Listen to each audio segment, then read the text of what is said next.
आप सभी को मेरा नमस्कार। हमारा जो चैनल है कैफे इंग्लिश, ठीक है ना, उसमें आपका फिर से स्वागत है। और आज हम लोग जो है अपना जो पिछला टॉपिक था जो हमने छोड़ा था सिंपल पास्ट स्टेट का केस, उससे हम थोड़ा सा आगे बढ़ेंगे आज, ठीक है।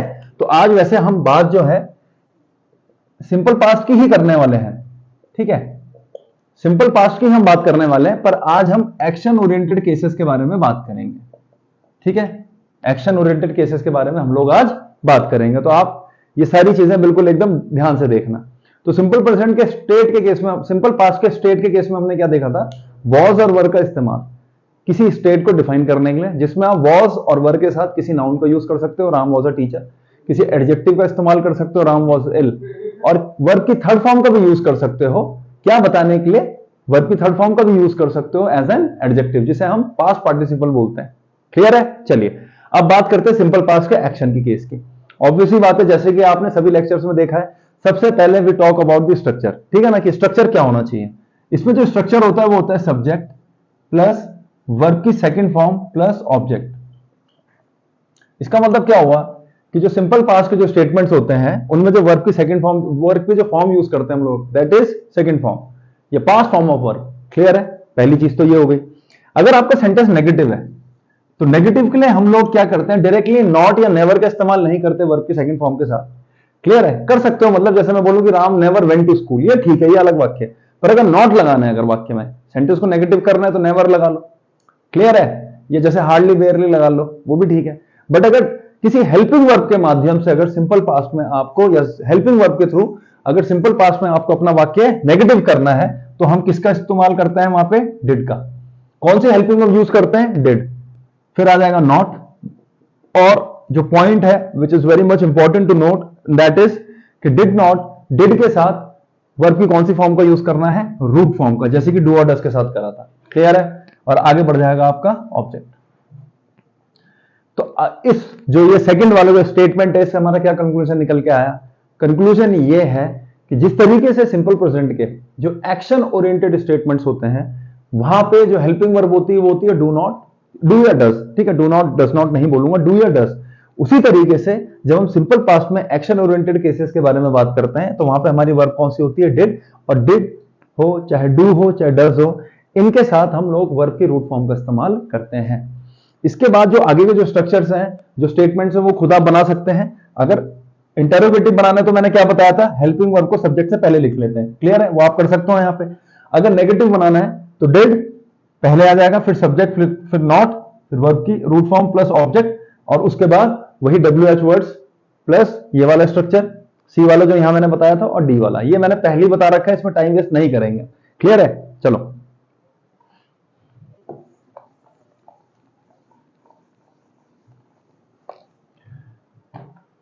अब एक चीज इसमें आपको ध्यान रखनी है। क्लियर है? वो क्या है कि जैसे मैंने आपको कहा था कि हर एक टेंस से एसोसिएटेड कुछ सर्टेन हिंट्स होती हैं हमारे पास, कुछ डेफिनेट हिंट्स होती हैं, कुछ स्पेसिफिक हिंट्स होती हैं। यहां पे क्या है आपके पास, जैसे मान लीजिए यूज है वाक्य में एगो, बैक, ठीक है, अ फ्यू डेज एगो, अ फ्यू ईयर्स बैक हो गया, अर्लियर हो गया जैसे। दूसरा मैंने बोला यस्टरडे, या मैंने बोला डे बिफोर यस्टरडे, इस तरीके से, या कोई और टाइम जो कि क्या कर रहा हो, पास्ट टेंस को रिप्रेजेंट कर रहा हो। तो ऐसे केसेस में हम लोग अपने वाक्यों को किसमें बनाते हैं? पास्ट टेंस में। मैं ये नहीं बोलूंगा कि सिंपल पास्ट में बनाते, पर ये क्या है कि इन ऐसे कुछ वर्ड्स अगर हमें मिले सेंटेंस में लगे हुए, तो हमें एक आइडिया लग जाता है कि ये वाला जो पोर्शन है इसको किसमें रखना है? पास्ट टेंस में। और इनको हम क्या बोलते हैं? Adverb of past times. Clear है? Ad verb, add something to verb, मतलब जो वर्ब के क्या करे, मतलब वो शब्द जो हमें वर्ब की विशेषता बताएं। तो ये वर्ब की विशेषता किस तौर पर बताते हैं? समय को लेकर, इसलिए इन्हें क्या बोलते हैं? Adverb of past time. ठीक है, चलो एक चीज तो ये हो गई इसमें। अब इसी में एक चीज और देखो, और वो क्या है? Use to. ठीक है, इसमें भी थोड़ा सा प्रकाश डालते हैं, इंपॉर्टेंट है। क्लियर है? देखो स्ट्रक्चर आपको लिखवा रहा हूं, मैंने आपको सीधा सीधा बोला है कि हम बहुत ज्यादा, मतलब मैं बहुत ज्यादा लेंदी या बहुत ज्यादा एक्सपेंड नहीं करूंगा अपने सेशंस को, बिल्कुल शॉर्ट रखेंगे, कंसाइज रखेंगे, और इतना और एब्सोल्यूट रखेंगे कि जो भी इंफॉर्मेशन आप लोगों तक पहुंचे वो आप लोगों के लिए सिग्निफिकेंट हो। फिर उसके बाद क्वेश्चंस करवाऊंगा, छोड़ूंगा कुछ भी नहीं। क्लियर है? चलो, यूज टू का इस्तेमाल करते हैं हम लोग टू डिनोट हैबिचुअल एक्शंस। और ऑब्वियस सी बात है यार, हम लोग पास्ट टेंस की बात कर रहे हैं, तो ये हैबिचुअल एक्शंस कौन से टेंस को परटेन करते होंगे? पास्ट टेंस को। क्लियर है? ठीक है। टेंसेस बच्चों को अमूमन जो है बहुत ही टफ वो लगता है एक चैप्टर, बट अगर हम बात करें तो ये बहुत ही लॉजिकल अप्रोच जो है हम अप्लाई करते हैं इसमें टेंसेस में। क्लियर है? और हिंदी में जो भी शुद्ध वाक्य आप बोलते हो उसको डायरेक्टली इजीली आपको किसमें वो करना होता है, ट्रांसलेट करना होता है इंग्लिश में।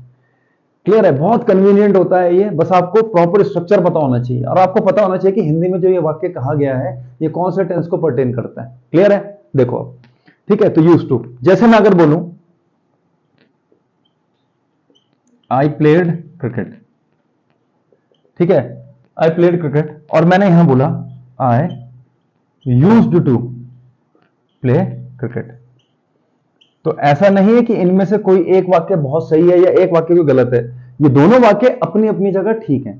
When you say I played cricket, ठीक है, वर्ब की सेकंड फॉर्म है, तो इसका मतलब क्या हुआ? इसको ये मान के चलो कि एक मोमेंट्री एक्शन था कि पास्ट में कभी you got the opportunity of playing cricket और तुमने क्रिकेट खेला था वहां पे, आई प्लेड क्रिकेट, हाँ मैंने क्रिकेट खेला था। But when you say I used to play cricket, तो इसका मतलब क्या हुआ कि आप कभी पास्ट में अपने टाइम पर क्रिकेट खेला करते थे, मतलब it was part of your regular habit. तो यहां पे सिर्फ इस यूज टू को लगाने से इसका क्या तात्पर्य हो गया कि मैं क्रिकेट खेला करता था। मैं बोलूं I played cricket when I was in college, तो इसका मतलब क्या हो कि हाँ मैंने क्रिकेट खेला था जब मैं कॉलेज में था। इसका मतलब ये नहीं है कि मैं परमानेंट या रेगुलर बेसिस पे क्रिकेट खेलता था। बट व्हेन यू से कि I used to play cricket when I was in college, तो इसका मतलब क्या हुआ कि जब आप कॉलेज में थे तो आप रेगुलर बेसिस पे क्रिकेट खेलने वाली जो हैबिट है उसको फॉलो करते थे। क्लियर है? ये चीज आपको ध्यान में रखनी है, इतना फर्क होता है बस। क्लियर है? चलो, इसी में एक चीज और मैं आपको बताना चाहूंगा इंपॉर्टेंट, वो ये है, इसी में स्टार पॉइंट और इंपॉर्टेंट पॉइंट बना के आप नोट कर सकते हो, ठीक है ना। मैंने आपको कहा है ना, जो सिग्निफिकेंट चीजें जो टॉपिक से रिलेटेड है वो सब हम यही देखेंगे।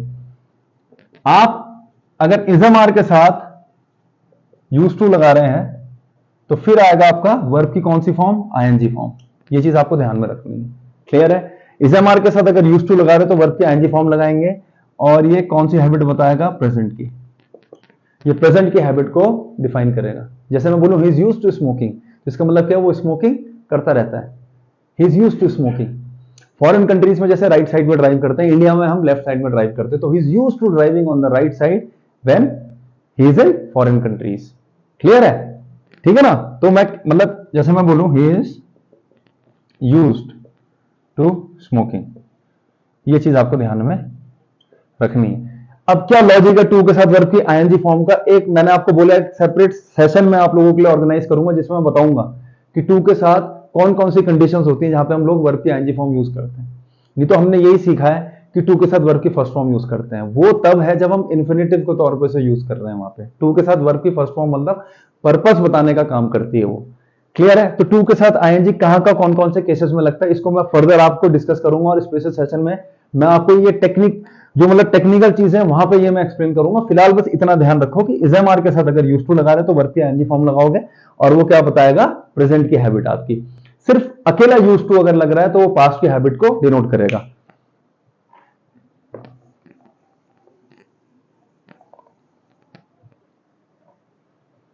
एक एग्जांपल और देखो इंपॉर्टेंट, अगर मैं बोलूं he did not used to play cricket, he did not, वो क्रिकेट नहीं खेला करता था। एक बताओ उसने क्रिकेट नहीं खेला था, इसका मतलब ये नहीं कि वो क्रिकेटर ना हो, क्या पता वो क्रिकेट खेलने वाला हो या क्रिकेट लवर हो। But when you say he did not use to play cricket का मतलब क्या होगा कि उसको क्रिकेट खेलने का वो आदी नहीं था, वो हैबिचुअल नहीं था। Important thing to note is कि डिड नॉट के साथ ये यूज टू की जगह क्या आना चाहिए? यूज टू, डी नहीं आएगा। ये चीज भी ध्यान रखनी है। छोटी छोटी मिस्टेक्स जो है ये बाद में बहुत भारी पड़ सकती है किसी भी कॉम्पिटेटिव एग्जाम में हम लोगों के लिए। तो he did not use to. Clear है? प्रोनाउंसिएशन बिल्कुल सेम जाता है ऑलमोस्ट, बस क्या है कि जब यूज्ड बोलते हैं तो डी पे थोड़ा सा एम्फसाइज करते हैं हम लोग अपनी टंग का, यूज्ड। क्लियर है? And otherwise it is used to. ये चीज भी आई होप आप लोग ध्यान रखेंगे। और आज के लेक्चर से जुड़ी हुई एक बहुत ही, इसको अंतिम भी बोल सकते हैं, और एक महत्वपूर्ण चीज जो थी वो ये। क्लियर है? देखो, एक तो ये कि he did answer my question. अब तुम बोलोगे सर थोड़ी देर पहले आप कह रहे थे कि डिड नॉट कर रहे थे, आपकी डिड के साथ तब बनाते हैं डिड का यूज करके कि जब सेंटेंस को नेगेटिव रखना हो। ऐसा नहीं है। अगर आप स्टार्टिंग से लेक्चर देख रहे हो तो मैंने आपको चीज बताई थी कि डू और डज जो है पॉजिटिव स्टेटमेंट्स में भी आप यूज कर सकते हो। क्लियर है? इंडेफिनिट में डू डज और डिड को आप पॉजिटिव स्टेटमेंट्स में भी यूज कर सकते हो टू एम्फसाइज, किसी चीज को कन्विक्शन के साथ कहने के लिए, दावे के साथ, किसी वाक्य को दावे के साथ या मजबूती के साथ पेश करने के लिए आप डू डज और डिड का इस्तेमाल कर सकते हो पॉजिटिव स्टेटमेंट्स में भी। जैसे मैं बोलूं he did answer my question, मैं बोला हूं ही आंसर्ड माय क्वेश्चन, इसका मतलब क्या हो कि उसने मेरे क्वेश्चन का आंसर दिया। But when you say he did answer my question, इसका मतलब हुआ कि उसने मेरे क्वेश्चन का आंसर तो दिया ही था, आई एम श्योर कि पक्का दिया था उसने, तो ये कन्विक्शन हो गया। अगर यहां सिर्फ आंसर्ड भी बोलता है, डिड हटता तो ये आंसर्ड हो जाता, वर्ब की सेकंड फॉर्म लगती है यहां पे, वो भी ठीक था। तो डू डज और डिड का यूज आप पॉजिटिव स्टेटमेंट्स में कर सकते हो टू एम्फसाइज। क्लियर है जी? बस ठीक है। और लास्ट चीज जो कि बहुत एग्जाम में बहुत प्रेवलेंट रही है, बहुत प्रेवलेंट रहा है ये क्वेश्चन, आपको की समझनी है। मान लीजिए राम कहानी तो मैं तुम्हें सारी पढ़ा दूंगा, भले व्हाइट बोर्ड पे अभी हम हैं, बट कोई बात नहीं, मैंने आपको पहले बताया इस फील्ड में मैं बहुत पहले से हूं। क्लियर है? बस ये है कि और प्लेटफॉर्म में थोड़ा बिजी था तो अपने को समय में बहुत ही कम दे पाया, फिर मैंने सोचा कि चलो अपना चैनल में प्रमोट किया जाए। क्लियर है? तो मैं आपको यह कहना चाहूंगा कि जो जो चीजें मैं बोलूं कृपया करके इनको आप सीरियसली लें। ऐसा ना हो कि टेंसेस में आपने स्ट्रक्चर सीख लिया, सब चीजें सीख ली, बट वर्ब की नॉलेज में आप पीछे रह गए। वर्ब की नॉलेज में कैसे पीछे रह गए उसका एग्जाम्पल मैं देता हूं आपको, बेसिक सा देखो।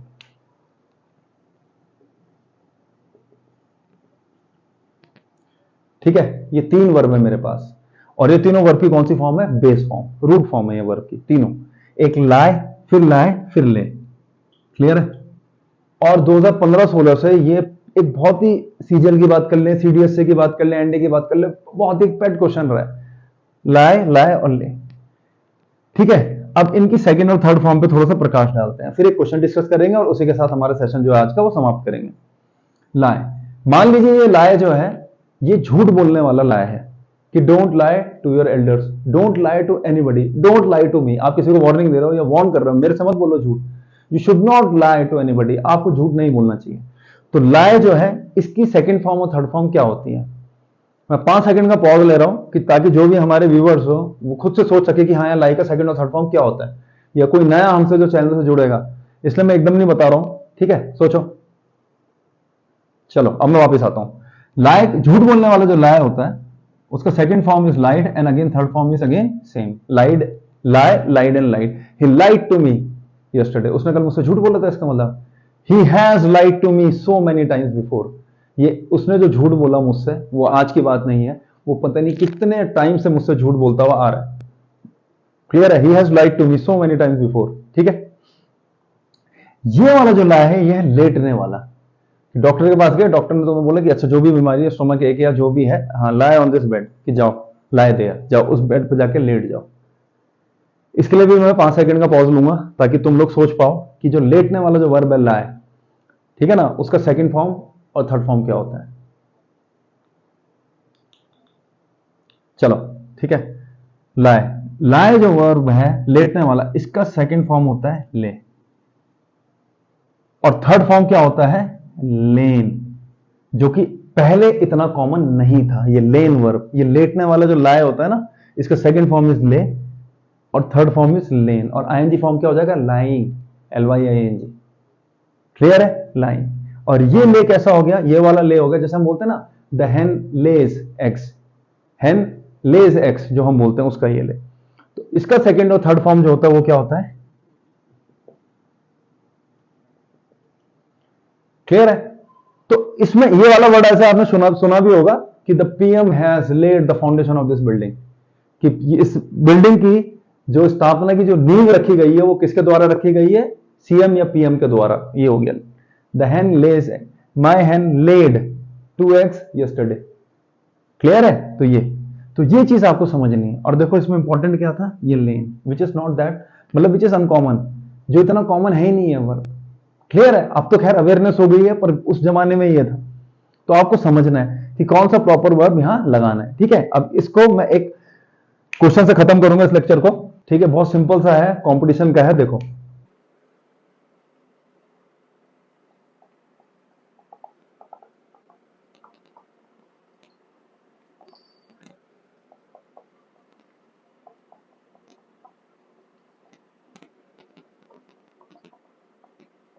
ये लो देखो, Mohan had laid in the basement for many hours before we noticed him. Clear cut idea आ रहा है कि मोहन बेसमेंट में पड़ा हुआ था काफी घंटों तक या काफी देर तक, और कब तक, जब हमने उसे नोटिस किया उससे पहले। सिंपल सी लैंग्वेज चल रही है। Mohan had laid in the basement for many hours before we did something. हमने क्या एक्शन लिया, उसको नोटिस करा। वर्ब की सेकंड फॉर्म है यहां पे, ये वर्ब की थर्ड फॉर्म है, क्योंकि यहां पे हमने क्या कर रखा है, परफेक्ट सेंटेंस हो गया ना, पास्ट परफेक्ट का वाक्य हो गया। अब अगर मुझे आइडिया नहीं होगा कि ये लेड है क्या, तो मैं तो क्या करूंगा, यहां पे गलत हो जाएगा वाक्य। हमें पता है कि जब हम बोलते हैं laid the foundation of this building, clear है, या द hen lays eggs, या hen laid 2 eggs yesterday, इस तरीके से, ठीक है ना, जब हम बोलते हैं तो यहां पे लेड तो उस सेंस में आ गया, पर लेटने वाले के लिए मैंने तुम्हें क्या बोला था, जब वो सेंस देना है तो उसके लिए हमारे पास जो थर्ड फॉर्म होती है वर्ब की, वो क्या होती है, लेन। इसलिए यहां पे क्या आ जाएगा, Mohan had lain in the basement for many hours before we noticed him. Clear है जी। उसी तरीके से कुछ बेसिक वर्ब्स हमारे पास होती हैं जिनके बारे में आप लोगों को पता होना चाहिए, कंफ्यूज नहीं होना है। कुछ बच्चे क्या हैं, जैसे फॉरगेट, फॉरगॉट, फॉरगॉट और फॉरगटन हो गया, गेट, गॉट, गॉट हो गया, इसमें कंफ्यूजन हो जाता है। शूट का सेकंड फॉर्म शॉर्ट होता है, जैसे एक वर्ब होती है हमारे पास, जैसे ये फॉरबिड। फॉरबिड मतलब टू इंपोज रिस्ट्रिक्शन, ठीक है, किसी प्रकार का रिस्ट्रिक्शन लगाना, ठीक है, या मनाही। तो फॉरबिड, इसका जो सेकंड फॉर्म होता है वो क्या होता है, forbid. Third form is forbidden. तो मैं इसलिए कह रहा हूं कि जो भी बुक्स आपके पास हैं, जो भी सुटेबल बुक्स सजेस्टेड है आपको, या जिन बुक्स से आप पढ़ रहे हो, तो वहां पे जो भी उन पीछे हर बुक में क्या है, वर्ब्स की लिस्ट जरूर दी होती है। तो गो थ्रू दैट लिस्ट। ऐसा ना हो कि हाँ स्ट्रक्चर्स वगैरह सब पढ़ लिए और सब समझ में आ गया, और बाद में क्या हुआ कि जब वर्ब आइडेंटिफाई करने की बात आए तो हम फेल हो जाए। क्लियर है। तो चलिए स्टूडेंट्स, आई होप इतना जो लेक्चर का जो पोर्शन था आपको सही लगा होगा। क्लियर है। और अब मिलेंगे नए सेशन में नए टॉपिक के साथ। Thank you.